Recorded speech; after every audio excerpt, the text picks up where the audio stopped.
The central question here is whether backsliding is generating some kind of crisis for the European Union. Now, the first question here is simply to define backsliding. What is democratic backsliding? There's a fairly wide academic literature on this, and it tends to focus on three aspects or three developments that we can call three aspects of backsliding. The first is to think of it as a process, a reversal of democratization or halted democratization that involves violation of a number of democratic principles, primarily the rule of law. The idea of liberal democracy being that it's the rule of the people, but tempered or limited by the rule of law. And this involves a concentration of political and economic and social power in a few hands.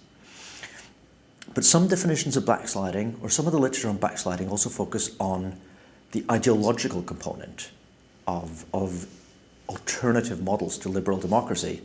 And this is really summed up in the term illiberal democracy, which is occasionally used by the Hungarian Prime Minister.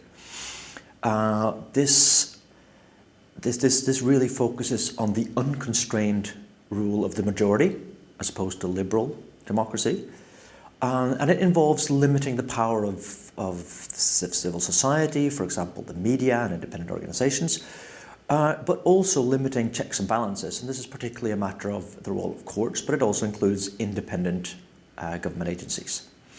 And finally, some of the work on democratic backsliding focuses on the outcome, the result, which is worse policy, corruption, rule by a small oligarchy, and increasing authoritarian practices.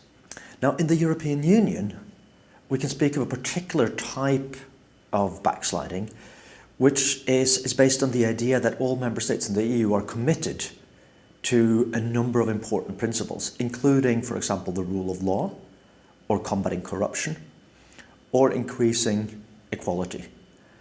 And for the purpose of this, it's possible to distinguish between what we might call hard backsliding and what we might call soft backsliding, where hard backsliding involves not just a violation of the EU norms as written in treaties, but a clear violation of a specific rule, whereas soft backsliding involves a direct violation of the norms written down in the treaties, but it could be more difficult to identify a specific breach of a relevant piece of the EU acquis or EU law. So we'll look at backsliding in three different fields, as it were. The first of these is backsliding and the rule of law. This is about the member states' commitment to the rule of law. That is part and parcel of their essential commitment to being an EU member. We've had several cases of this. In the 1990s, Slovakia was sent to the back of the queue because the EU was concerned about the quality of its democracy. In Austria, there was a bit of a storm when right-wing populists were admitted to government. And there have been issues in Romania as well. But the two key cases are Hungary and Poland, where recent governments have introduced a number of changes both to the constitution and in terms of policy that have resulted in the concentration of power and the weakening of checks and balances and the weakening of independent media. The EU has a limited toolkit for dealing with this, and in the Hungarian case, I'm mostly trying to deal with this as ordinary infringements of EU laws, whereas in the Polish case, the European Commission went further and actually criticised Poland directly for violating these EU norms. The fundamental problem here is that the only real hard option for the European Union is effectively to suspend membership of a country. That's often referred to as a nuclear option, and that is enormously controversial. Does this give us some kind of crisis for the EU? Well, to some extent it does.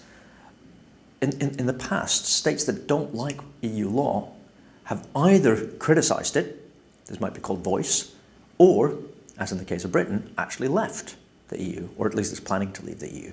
But what we're finding in Hungary, Poland is a new way of dealing with undesirable EU law, and that's disloyalty. That's simply not implementing it.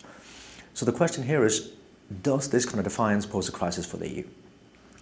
The second type of backsliding that we look at here is the commitment that member states have made to fight or decrease corruption. And what we see here is that there's a split between the new and old member states. Most of the West European states do relatively well out of the standard corruption indexes. Estonia joins them.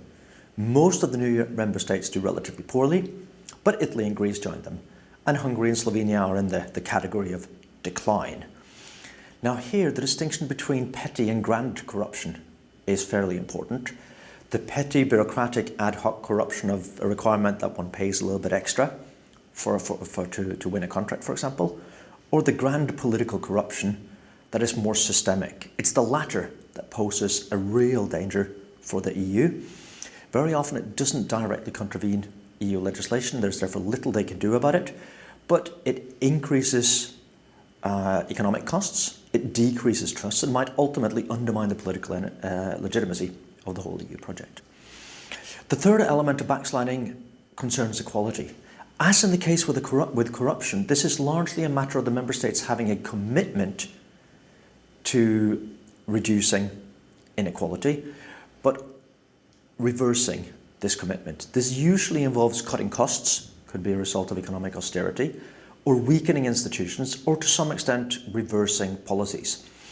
Once again, there's relatively little that directly contravenes specific EU legislation on this. That is little hard backsliding, but a lot of initiatives that contravene the state's commitments or go back on the state's commitments to the EU.